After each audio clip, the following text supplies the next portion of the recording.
নারায়ণগঞ্জ সংসদীয় আসন ৫ থেকে বিএনপির মনোনয়ন প্রত্যাশী এবং মডেল গ্রুপের ব্যবস্থাপনা পরিচালক মাসুদুজ্জামান মাসু আজ নারায়ণগঞ্জ শহরের খানপুর ৩৫০ শয্যা বিশিষ্ট হাসপাতালে যান।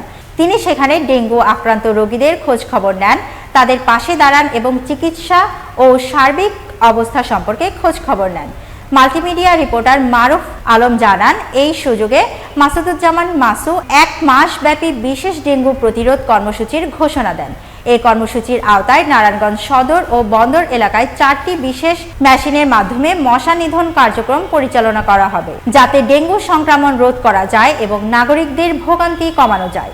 মাসুদুজ্জামান মাসু বলেন, আমি চাই সবাই মিলে ডেঙ্গু প্রতিরোধে কাজ করি। যারা আমাকে নিয়ে সামাজিক যোগাযোগ মাধ্যমে নানা ধরনের মিথ্যা অপপ্রচার চালাচ্ছে, তাদের প্রতি আমার কোনো রাগ বা ক্ষোভ নেই। তিনি আরও জানান, ধাপে ধাপে নারায়ণগঞ্জের বিভিন্ন এলাকায় ও হাসপাতালে এই সেবা কার্যক্রম চালু হবে।